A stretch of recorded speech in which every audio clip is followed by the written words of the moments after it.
और 65 लाख वोटर्स कटे हैं, खुद ये चुनाव आयोग ने घोषणा की। चुनाव आयोग ने पहले तो सार्वजनिक करने से चुनाव आयोग कतराती है। घोषणा कर दिया अपने अध्यक्ष के पद से कि मैं जान रहा हूं कि बहुमत एसआईआर के प्रस्ताव में है, तो फिर इसके कहने की जरूरत नहीं है। तो जो वो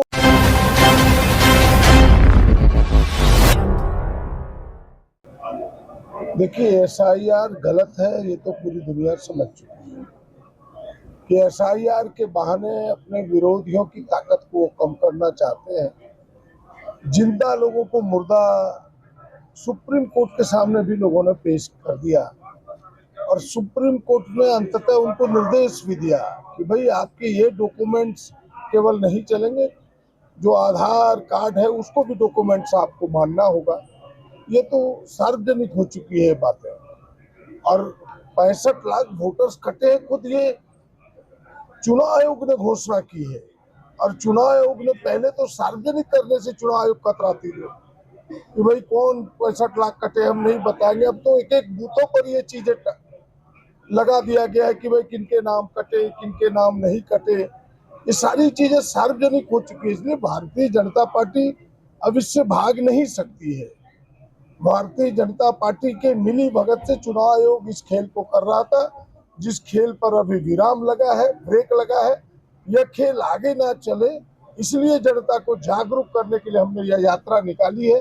जनता जागरूक हो, वोटर जागरूक हो, ताकि यह लोकतंत्र है, लोकमत से ही सारा चीज होगा। लोग एक मत हो, ये एसआईआर गलत है, चुनाव आयोग और भारतीय जनता पार्टी की मिली भगत गलत है, इसे कतई देश में होने नहीं देंगे। सदन के अंदर अतिवृष्टि पे चर्चा के दौरान आपने जिसकी मौत हो जाती है उसको तो मुआवजा मिल जाता है, लेकिन जो विकलांग हो जाता है उसको मुआवजा की व्यवस्था सरकार को, लेकिन सरकार जो शासक दबाव करना है। देखिए, वो केवल आपदा प्रबंधन के गाइडलाइन पर चल रहा है। आपदा प्रबंधन में ये व्यवस्था नहीं है, भारत सरकार ने जो गाइडलाइन बनाया है।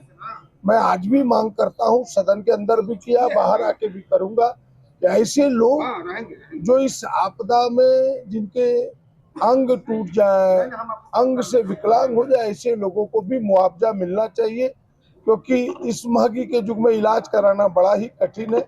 हमें लगता है कि सरकार को कोई ना कोई इस पर कदम उठाना चाहिए। क्या माना जाए, उसको पारित हो गया नहीं कैसे नहीं, जब अध्यक्ष जी ने घोषणा कर दिया अपने अध्यक्ष के पद से कि मैं जान रहा हूं कि बहुमत एसआईआर के प्रस्ताव में है, तो फिर इसके कहने की जरूरत नहीं है। तो जो वो आसन से जो बातें हो जाती है, वो आसन के लिए नियमन हो जाता है और वो प्रस्ताव पारित। तो प्रस्ताव जाएगा सर, चर्चा होगी सर, चर्चा होगी। तो चर्चा क्यों होगा? चर्चा तो जितनी होनी थी होकर ही प्रस्ताव का निचोड़ आया है। प्रस्ताव तो क्या हुआ? प्रस्ताव तो एक निचोड़ हुआ कि भाई सरकार ने माना कि यहाँ एसआईआर जिस पद्धति में चुनाव आयोग कराना चाहती है वो पद्धति गलत है, वो चीजें गलत है। हम उन शर्तों पर यहाँ एसआईआर नहीं होने देंगे, हम इसका विरोध करते हैं। मतलब ये मान लिया जाए कि झारखंड में नहीं होगा। आप अगर पूरे संकल्प को देखेंगे, आप एक वाक्य को देखेंगे तो उसके अर्थ से अनर्थ निकालेंगे। पूरे वाक्य में कहा कि एसआईआर जिस पद्धति से चुनाव कराना चाहती है वो गलत है। Thank you.